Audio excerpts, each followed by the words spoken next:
Deus tem uma palavra para o seu coração nessa noite. Eu quero que você abra aí no livro de João, do Evangelho de João, no capítulo 2.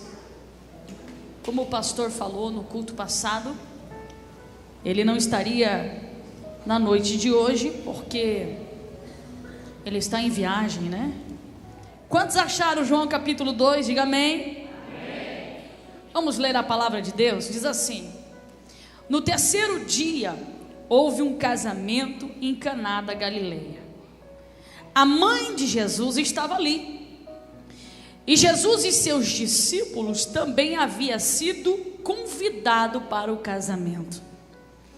Tendo acabado o vinho, a mãe de Jesus lhe disse: eles não têm mais vinho. Respondeu Jesus: o que tenho contigo, mulher? A minha hora ainda não chegou. Sua mãe disse aos serviçais: façam tudo o que ele lhes mandar. Ali perto havia 6 potes de pedra, do tipo usado pelos judeus para as purificações cerimoniais. E em cada pote cabiam entre 80 e 120 mil litros. E 120 litros. E disse Jesus aos serviçais: encham os potes com mais forte, agora ficou bonito. A menininha ali mandou bem, hein? E os encheram até a borda. Então lhe disse: agora leve um pouco ao encarregado da festa. E eles assim fizeram. E o encarregado da festa provou a água que fora transformada em vinho, sem saber de onde este viera, embora o soubessem os serviçais que havia tirado a água. Então chamou o noivo e disse: todos servem primeiro o melhor vinho. Depois que os convidados já beberam bastante, o vinho inferior é servido, mas você guardou o melhor até agora. Estes sinais miraculosos em Caná da Galileia foi o primeiro que Jesus realizou. Revelou assim a sua glória, e os seus discípulos creram nele. Amém? Tome seu assento, glorificando o nome de Jesus. Glória a Deus. Esses dias que eu estava viajando, nós estávamos viajando, eu, o pastor e as crianças, eu estava lá no hotel e às vezes a gente viajando para descansar, mesmo assim, Deus às vezes quer usar a gente para falar com alguém, não é verdade? A viagem nem sempre é o descanso, não é não? Quem é profeta de Deus, irmão, onde você vai, às vezes Deus quer te usar para falar alguma coisa. Ou Deus sempre te desperta, Jusceli, com uma revelação, com uma visão. E quando eu estava lá em viagem, eu falei para o pastor assim, eu ouço uma voz em todo o tempo que fala uma palavra para mim. Aí o pastor falou o quê? Casamento sem vinho. Casamento sem vinho. Casamento sem vinho. Então Deus me levou aqui no capítulo 2 do livro de João, aonde conta essa história tão tremenda que nós acabamos de ler. Onde diz que Jesus ele é convidado junto com a sua mãe Maria e com os seus discípulos. E segundo diz os historiadores, recentemente Jesus havia se batizado e fazia pouco tempo que ele estava ali escolhendo os seus discípulos. Então isso não quer dizer que estavam os 12, quem sabe tinha 2 ou quem sabe tinha 3, mas não eram muitos, eram poucos, mas estavam com ele e foram convidados para estar ali naquele casamento. Porém o texto que nós lemos diz assim, que chegou um horário do casamento, que o vinho acabou. E naquela época, meu irmão, não é igual o dia de hoje, que a gente fica 1 ano, 2 anos, até 5 anos, né, economizando lá os caraminguá para poder fazer um casamento, não é verdade? Tem pessoas aí que demora tempo, Carlos Alexandre, para poder guardar um dinheirinho, para poder fazer um casamento, porque ele quer casar, mas quer fazer um casamento bonito, casamento bacana. A Emanuele, por exemplo, vai casar agora no final do o ano que vem. E já estão correndo atrás dos preparativos. Outro dia, quando ela chegou com o orçamento lá, o chinesinho chegou a estralar os olhos, irmão. O olho que era pequenininho, ó, ele levou um susto só com o rapaz lá que fez o orçamento da fotografia, né? O pastor, por exemplo, né, só tem uns pinguinhos de cabelo, já quase caiu o resto que tinha. Quando a Emanuele chegou lá com o orçamento do casamento, eu falei, minha filha, faz um pouco mais de orçamento, esse daí tá meio pesadinho, né? Então hoje você demora anos para guardar um dinheirinho, demora um ano inteiro, Marcela, não sei se no teu casamento é assim, para poder se organizar, para fazer orçamento, para depois encaixar no orçamento financeiro para poder fazer um casamento. E aquele casamento de 2 horas de cerimônia e mais 1 hora de alimentação, não é verdade? E crente come, né, irmão? Sabe o que é o pior disso tudo?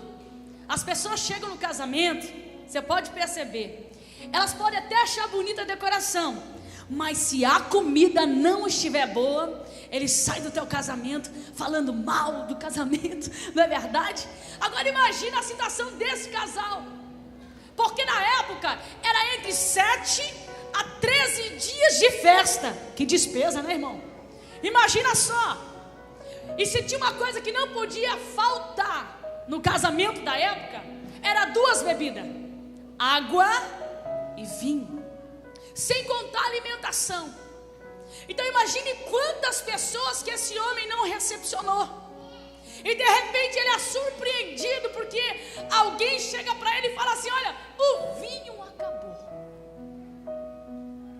E naquela época, meu irmão, acabar o vinho no casamento era uma tragédia. Era uma tragédia, porque fazia parte da cultura da época. Então, se as pessoas soubessem que acabou o vinho, que não ia ter mais a bebida, sabe o que ia acontecer? Aquela família seria hostilizada. As pessoas iam murmurar contra a vida delas, pessoas iam amaldiçoar porque acabou o vinho no casamento. E eu te faço uma pergunta nessa noite. Nós lemos essa história e fica um pontinho de interrogação aqui no início dessa história. Qual é o ponto de interrogação, pastor? Por que acabou o vinho desse casamento? O que você acha? Hoje é um culto de ensinamento da palavra de Deus. E na sua concepção, por que acabou o vinho desse casamento? Fala para mim. Sabe por quê? Porque houve um despreparo. Não é porque veio gente de tudo quanto é canto sem o noivo ser convidado. Não é igual ao meu casamento, irmão. O meu casamento eu convidei uma quantia de pessoas. No dia, a dona Ilse estava desesperada, porque ela falou assim: gente, tá vertendo gente, da onde não sei. Aí eu comecei a olhar para a cara de pessoas, era tudo gente que eu não conhecia. Eu acho que tinha umas 70 pessoas que eu não conhecia naquele casamento, porque eu convidei mais família e os amigos mais íntimos, porque é caro, irmão, esse negócio. Mas os curiosos da cidade que ficaram sabendo, demorei tanto para casar, irmão, que quando eu casei, até os que não foram convidados apareceu na festa. E detalhe, eu coloquei segurança, irmão. Coloquei, só podia entrar com convite. Mas lá no hotel tem umas entradas assim que ninguém via, irmão. Quando eu não dava por conta, tava a gente lá. E me deu uma vontade de chegar assim e falar assim: quem te convidou? Mas a noiva estava tão empolgada, né, com a festa, que deixa pra lá, né? Então esse casamento, irmão, participou quem foi convidado. Porém, houve um descuido dos organizadores da festa. Por isso que faltou o vinho. E o vinho, na Bíblia Sagrada, simboliza alegria. Simboliza o quê? Simboliza alegria. Então o casamento sem vinho nessa ocasião era um casamento sem graça. E sabe o que é o mais tremendo disso tudo? É que quando o Senhor ministrava no meu coração isso, o Senhor dizia: quantos casamentos por aí já não há mais vinho, já não tem mais o quê?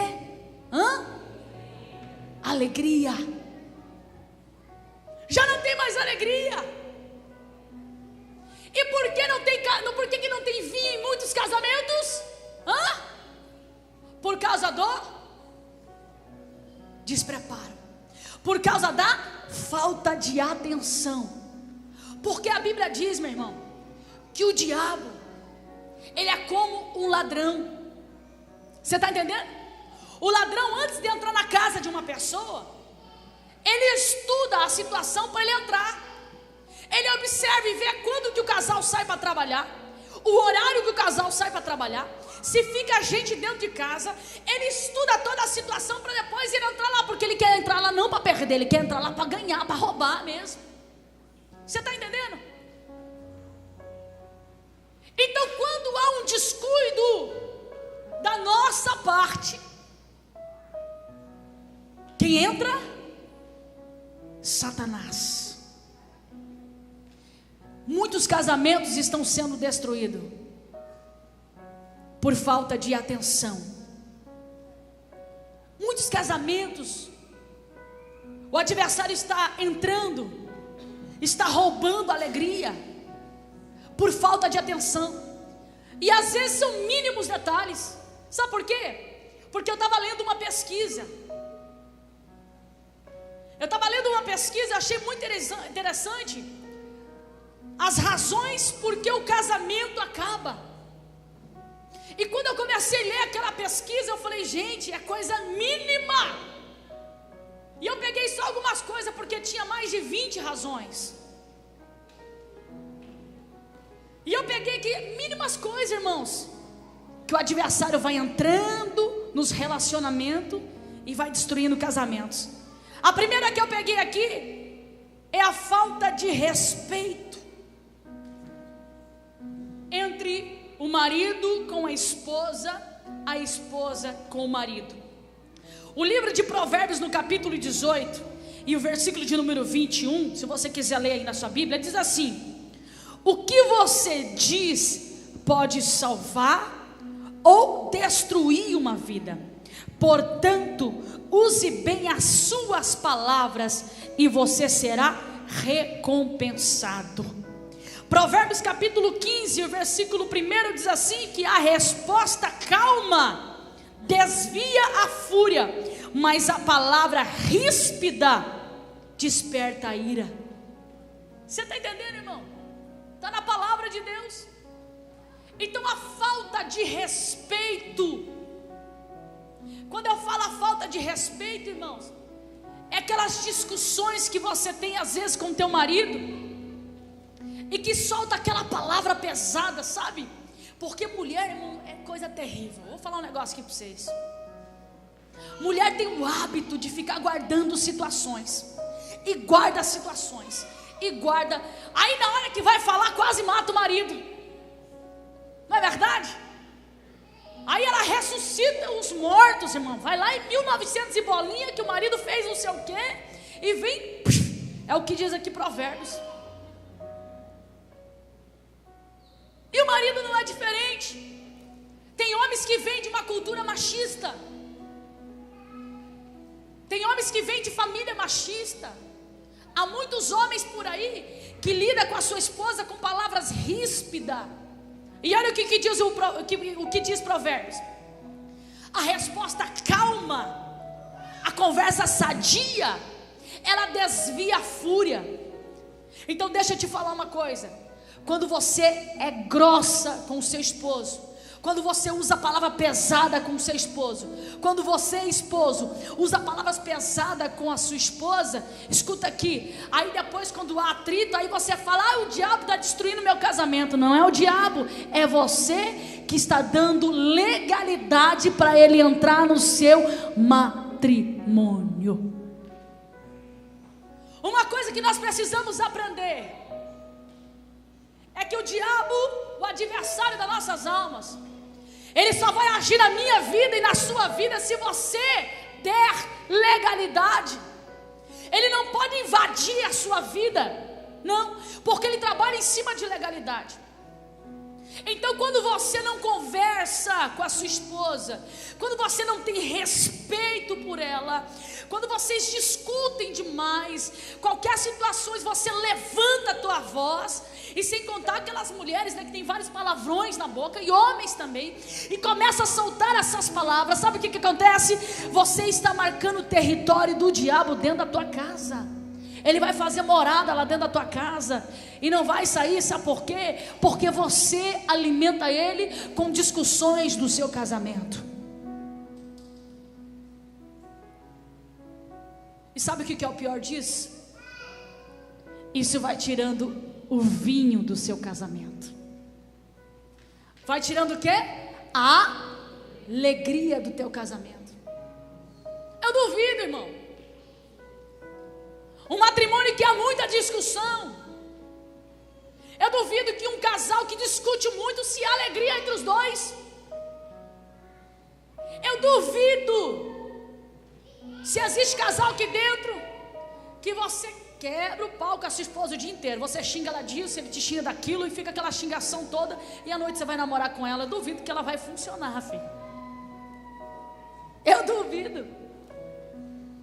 Eu duvido se você ficar perturbando a cabeça do teu marido, xingando ele, porque ele não te deu dinheiro para você comprar aquela bolsa que você viu, aquele sapato, né, lindíssimo, ai, porque você não tem aquela coisa toda. Eu duvido se quando chegar à noite ele vai conseguir funcionar. Não dá certo. Porque o matrimônio é onde há discussão, aonde há atrito, o Espírito Santo de Deus não habita nele. Não habita. Agora vamos em partes. Então, pastora, eu sou assim lá dentro da minha casa. A gente discute demais. Não há respeito entre nós dois. Como que eu faço para fechar a porta desse demônio, para ele não agir mais no meu casamento? Aí é que entra a parte boa. Sabe o que você vai fazer? Você e o seu esposo vão fazer uma aliança diante de Deus, que a partir daquele momento vocês vão se respeitar. E você vai ver que o Espírito Santo de Deus irá repousar no seu casamento. Uma outra razão também que eu li naquela pesquisa é que uma das coisas que faz com que o casamento se acabe é a falta de diálogo. É a falta de diálogo. Olha só o que diz Filipenses capítulo 2 e o versículo de número 2: completai o meu gozo, ou seja, a minha alegria, para que tenhais o mesmo modo de pensar, o mesmo amor, o mesmo ânimo e o mesmo pensamento. Tremendo isso. Sabe o que quer dizer essa palavra? Que quando no casamento não há diálogo, os dois não conseguem ter o mesmo pensamento. O sentimento não é o mesmo. Não há ânimo no casamento. Os pensamentos são diferentes. Por quê? Porque não há diálogo, não há conversa. Você não tem o hábito de sentar com o seu esposo e conversar com ele. Quem sabe o teu filho não está indo bem na escola, a sua filha está te dando trabalho, e você quer carregar tudo para si, essa responsabilidade da educação, e você não tem o hábito de sentar com o seu esposo e fazer com que ele entenda que ele tem que fazer parte da educação do seu filho. Quem sabe você não tem esse hábito de sentar com o seu esposo e pegar as contas da casa e colocar tudo no papel. E se você trabalha ele também, ambos dividir essa responsabilidade. Sabe como que as pessoas fazem hoje, Carlos Alexandre? Eu pago a luz e a água, você paga o telefone, o mercado, aquela coisa toda, né? Eu não é, irmão, estou mentindo? Tem muitas pessoas que é assim. É lógico que não são todos. É tudo assim, ó. Não senta, não conversa, não há diálogo. Aí sabe o que acontece? Casamento que não há diálogo, o diabo entra. Uma outra questão também, eu vou cutucar um pouco essa ferida, porque eu vejo o diabo agindo muito em cima disso, irmão. E eu preguei outro dia na rádio e disparou em mensagem, e eu senti essa necessidade de falar aqui. Quer ver uma área que não tem diálogo entre os casais? Hoje é culto de ensino, tá? Ainda bem que tem bastante criança pequenininha que não entende muita coisa. Escuta bem. Uma área que não tem diálogo na vida sexual. O casal tem vergonha de conversar com a esposa, o que gosta, o que não gosta de fazer, o que incomoda, o que não incomoda. Aí sabe o que está acontecendo? Há um demônio que tem entrado nos matrimônios e tem esfriado mulheres, e tem esfriado homens. Aí o espírito maligno começa a agir, começa a tirar o libido da mulher, começa a tirar o desejo. Tudo porque não há diálogo, não senta, não conversa. Outro dia eu ouvi uma pessoa, não era da nossa igreja, ela me ligou e ela falou bem assim: pastor, eu sei que a senhora, vocês não fazem visita para pessoas de outro ministério, vocês são muito de respeitar isso, mas eu estou te ligando porque eu só quero um conselho. Ela disse para mim assim: eu não sei se é normal uma coisa que está acontecendo comigo, mas minha esposa está me pressionando muito, eu preciso te perguntar uma coisa, porque se não for normal, eu quero que a senhora me fale, porque eu preciso buscar de Deus. Eu falei: o quê? Ela falou assim: o meu esposo, ele é muito ativo, sexualmente falando. Eu falei: ativo como, irmã? Ativo, pastor. Eu falei: não, se você não falar o português claro, eu não vou entender onde a senhora quer chegar. Ativo, o homem, a mulher, também tem homem, tem mulher. Aí ela disse para mim: ativo, pastor, assim, todo dia. E eu não estou disposta todo dia. Aí ela disse assim para mim assim: e ele me cobra muito. E outro dia ele falou uma palavra que machucou a minha alma. Eu falei: qual palavra? Ela disse assim para mim, esse outro dia ele falou assim para mim, que eu não tenho sido mais mulher para ele. Eu falei assim: teu marido é cristão? É. Eu falei: pior ainda, irmão, a palavra tem mais peso. O que nós lemos aqui em Provérbios 18, 21? Lembra que nós lemos? O que você diz pode salvar uma vida, como pode matar também.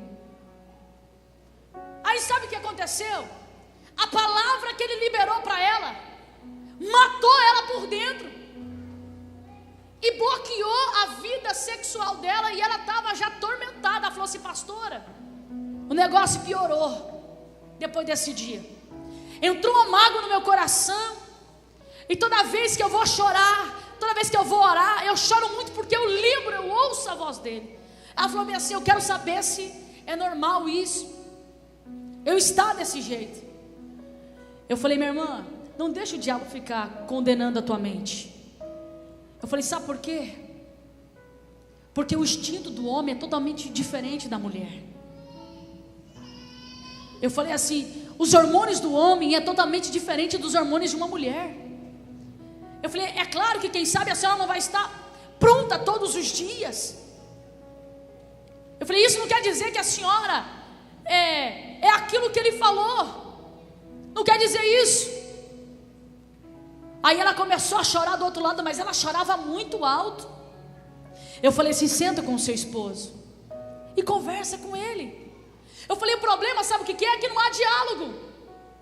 Tem mulher assim, irmão, quando ela não quer estar disposta para o marido, ela simplesmente vira a cara ou fecha a cara: estou com dor de cabeça, estou com dor em tudo, mas não senta e não conversa com o marido.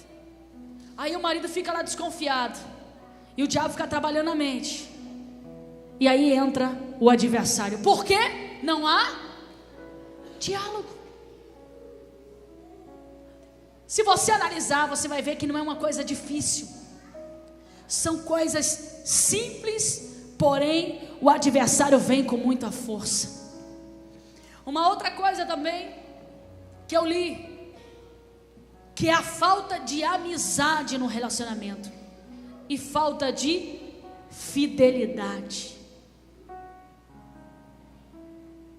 Eu achei muito interessante isso, porque aquela pesquisa dizia assim que há muitos casamentos que não há esse laço de amizade. E se você ver o que significa amizade, significa proteger um ao outro. Então há muitos casamentos que não há esse laço de amizade, esse laço de proteção. O marido não se sente protegido pela esposa e a esposa não se sente protegida por ele. Não há também que a amizade está ligada à fidelidade, um compromisso naquilo que ele assumiu. Porque a fidelidade é isso, compromisso naquilo que você assumiu. Há muitas pessoas que na hora do casamento é assim, até que a morte nos separe, e não sei o que, não é verdade, não é assim? Aí, quando o vento assopra, né? Tem 2, 3 meses de casado, 1 ano, aí já não quero mais minha mulher, ai porque eu não aguento mais essa mulher, ai meu Deus do céu, mas lá diante do pastor ele diz, até que a morte os separe. Ele fez um compromisso com ela, e vice-versa. O problema é que quando as pessoas se casam, elas têm diferentes culturas.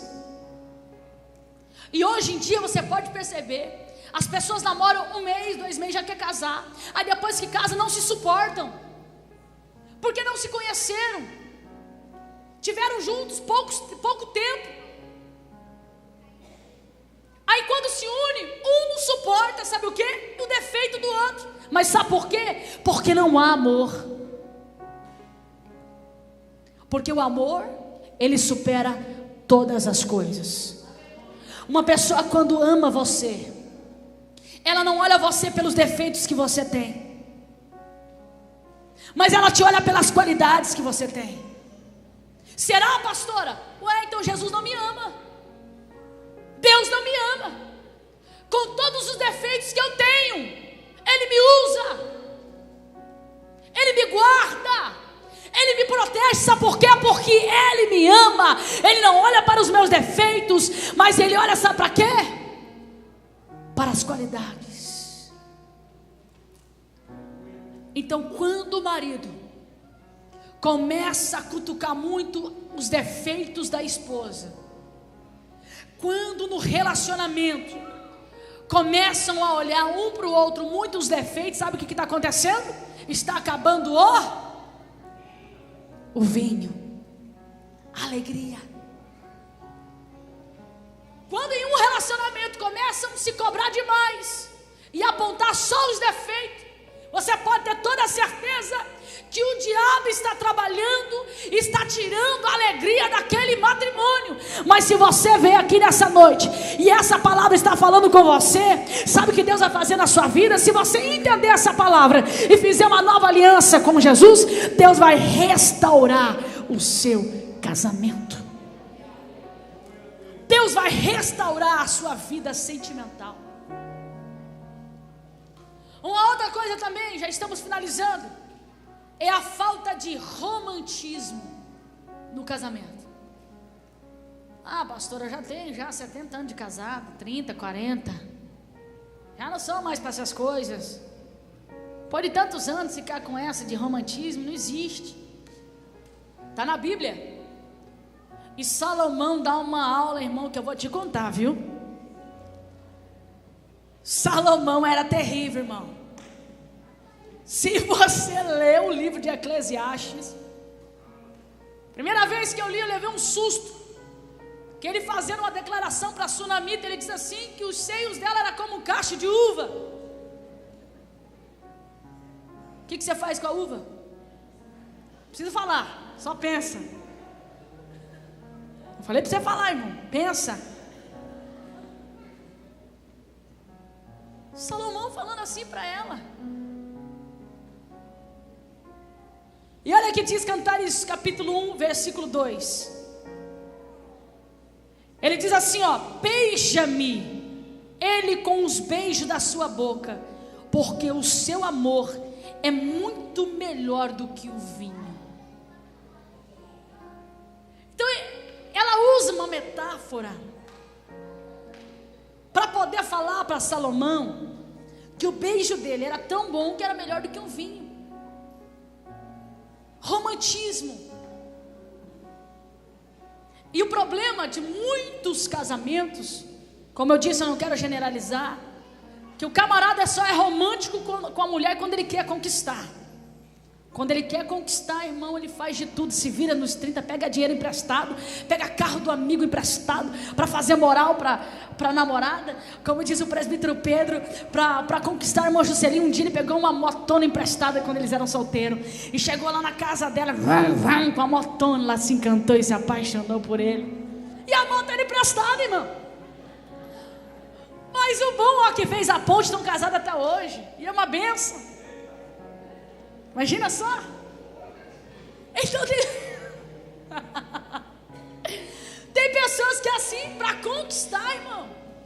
Sabe o que faz para conquistar? Pega o melhor amigo da amada e fala assim pro melhor amigo: olha, vê lá para mim qual que é o número do calçado dela, qual é o sapato que ela mais gosta.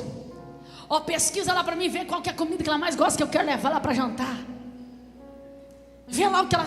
É assim, irmão, se vira nos 30, aí depois que casa o negócio meio que vira no conformismo, não é verdade? Aí acaba relaxando, e vai entrando na rotina do dia a dia, e vai entrando na rotina, e há muitos que acabam perdendo também o vinho no casamento. O vinho. E sabe por que Deus está falando isso, irmão? Porque o diabo tem destruído muitas famílias nesses últimos dias. Como o diabo tem destruído famílias. Como o adversário tem trabalhado no meio dos casamentos. Eu me assusto com o programa de rádio. 99% das ligações que a gente recebe é ligação de casamento e de pessoas enfermas. Casamento e pessoas enfermas são duas áreas que o diabo tem trabalhado muito forte. Então nós, como igreja, nós precisamos nos levantar com palavras como essa para alcançar casamentos. Aí você pode dizer assim: mas pastor, essa palavra é uma palavra para uma palestra de casamento. Não, essa palavra é para qualquer tipo de culto, irmão. É para culto de tarde da bênção, culto de noite, culto de dia. É a palavra de Deus. Não tem que ser uma palavra específica para um local específico, um dia específico. Sabe por quê? Porque quem sabe se hoje fosse um jantar para casais, tem pessoas que estão aqui hoje, nessa noite, Jesus está falando com ela, que nesse dia não viria. Sabe por quê? Tem casamentos que estão pendurados, e eu já fui prova disso. Uma vez eu tentei levar um casal para um jantar de casais, e eu falei que era um jantar. Eu falei: vou te levar vocês para um jantar. Mas ele acabou descobrindo que era um jantar de casais. Então ele disse: eu não vou. Eu não vou porque você está querendo me levar, porque lá vai ter uma palavra para casamento, e eu não acredito mais no meu casamento. Eu não acredito mais na transformação do meu esposo. Então Deus pega cultos como esse para falar com pessoas que, quem sabe, não estariam em um jantar para casais, mas que Deus está falando com você. Falta de bom humor. E isso estava em destaque na pesquisa. Fiquei assustado. Falta de bom humor no casamento. E sabe o que diz Provérbios 29, 22? O homem ou a mulher irada provoca brigas, e o de gênio violento comete muitos pecados. Então você que tem aquele espírito de ira, você que tem aquele gênio de qualquer coisa se irá, em qualquer momento se irá. Provérbios está dizendo que você provoca brigas em qualquer lugar e em qualquer momento, porque há um espírito de ira dentro de você. Porém, a pessoa de gênio violenta comete muitos pecados. E há muitos casamentos violentos por aí, agressivo, aonde há agressão não só verbal, mas agressão física. E é em portas como essa que o diabo está destruindo muito casamento. Mas se porventura há alguém aqui nessa noite que você tem esse espírito de ira, tem dias que você quase desce a marreta no teu marido, ou você, marido, quase desce a marreta na sua esposa. Tudo é na base do grito, tudo na base do xingamento. Hoje é a noite de você colocar a mão no seu coração, como um ato profético, e dizer para esse demônio da ira sair da tua personalidade. Sair da tua personalidade. Sabe por quê? Deus não tem parte com isso.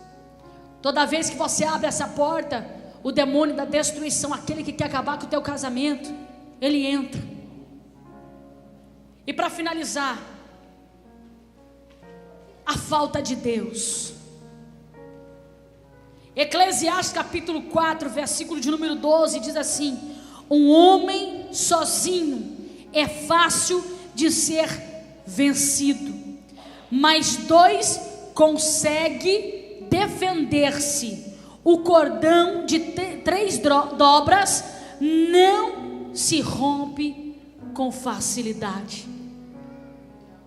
Quando ele fala o cordão de 3 dobras, sabe o que Eclesiastes está dizendo? Que você e o seu marido e Deus no teu casamento, nada pode destruir o seu matrimônio. Nada pode destruir. É aí que eu volto na minha mensagem, para provar para você na palavra que não destrói. Sabe por quê, Carlos? Porque quando Maria, disseram para Maria: acabou o vinho, e agora? A preocupação, acabou o vinho. Mas engraçado que tem pessoas que só se preocupam depois que acaba. Ele está vendo que o diabo está roubando pouco a pouco o vinho do teu casamento. Ele está vendo que o diabo está roubando pouco a pouco a alegria do matrimônio. Mas ele não se desperta. Porém, quando acaba, fica desesperado. Porém, quando acaba, fica igual Maria: acabou o vinho, Jesus. Aí Jesus dá uma lapada nela e fala assim: o que tenho eu contigo? A minha hora ainda não é chegada. Em outras palavras, acabou o vinho? Só na hora certa eu vou fazer um milagre. Tem pessoas que é assim. Quando vê o casamento quase sendo destruído, aí se desespera. Quer um milagre para ontem. Aí fica lá: Jesus acabou o vinho, agora Jesus, agora. E Jesus lá do trono dele fica olhando para você e dizendo assim: na hora certa eu vou fazer um milagre. Deixou acabar o vinho? Deixou, né? Abriu a porta, eu avisei, mas na hora certa eu vou fazer um milagre. Então quem sabe você está igual a essa história. Tem alguns fatores no seu casamento que acontece, que você sabe que é o diabo que entra. Que você sabe que quando o diabo entra, ele entra para agitar o teu casamento, para deixar a tua esposa triste, para deixar o teu marido triste, decepcionado. E quem sabe até aqui você não estava fazendo nada. Mas agora em diante, se você não fizer, o diabo vai destruir o teu casamento. Sabe por quê? Deus está trazendo para você o segredo da tua vitória. Deus está abrindo a tua mente, dizendo para você o que você tem que fazer. Sabe qual que foi a sorte desse casamento aqui, Carlos Alexandre? É que os noivos convidaram Jesus para participar daquela festa. Se Jesus não tivesse, imagine só a fofoca que não ia ser, a blasfêmia que não ia ser, o fiasco que não ia ser. Agora imagine só, se você não convida Jesus para entrar no teu casamento. Você pode perceber, irmão, pessoas quando se separam, vira notícia na boca de crente, de não crente também. Todo mundo fala mal, todo mundo arrebenta, todo mundo, mas não sabe o que o casal passou. Você está entendendo? Agora imagine se Jesus não estivesse. Ainda bem que Jesus estava. Então o que Jesus pede? O que Jesus pediu? Pediu que eles enchessem aquelas talhas até a boca de... Por que água? Alguém sabe dizer por que água?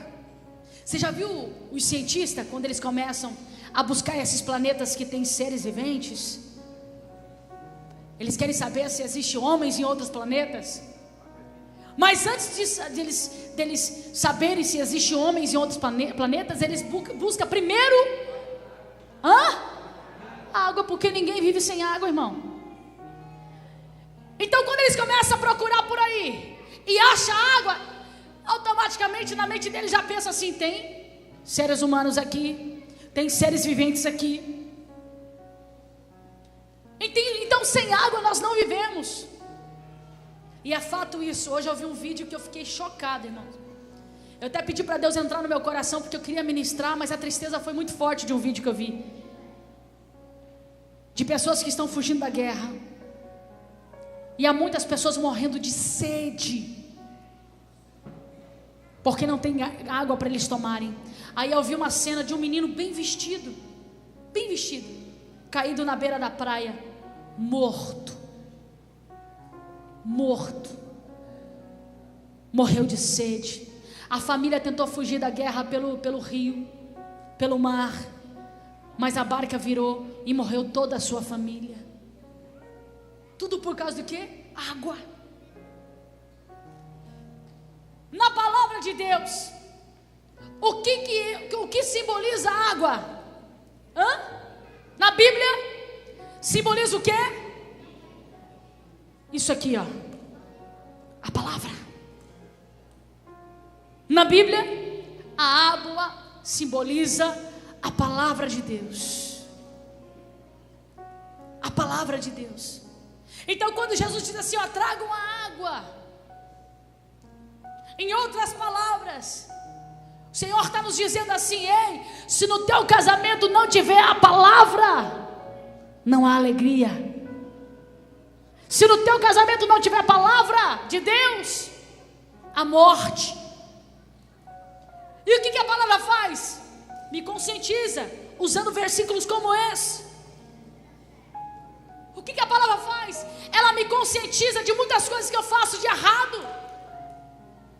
E depois o Espírito Santo vem e trabalha no meu coração e diz assim: é aqui que você tem que mudar, é ali que você tem que mudar. Você está entendendo, irmão? Então diz a Bíblia que depois que eles encheram as talhas de água, aí ele disse o quê? Pediu para o serviçal pegar um pouco daquele vinho e levar para o organizador da festa. E ele ficou impressionado quando ele tomou aquele vinho. Tanto que nós lemos aqui que ele disse assim: em muitas festas que eu vou por aí, eles dão o melhor vinho por primeiro, aí depois dão o inferior, porque a pessoa já tomou demais, né? Não consegue nem discernir que é vinho, que é cachaça. Não é verdade? E ele falou assim: engraçado que aqui é diferente. Vocês continuam servindo vinho bom. Sabe o que é isso, irmão? O interessante é que se você toma um copo de água, Marcela, ela não tem gosto nenhum, ela não tem sabor, mas você não vive sem ela. Não é verdade? Você não vive sem ela. Quem sabe teu casamento está assim, já não tem mais gosto, não tem sabor nenhum.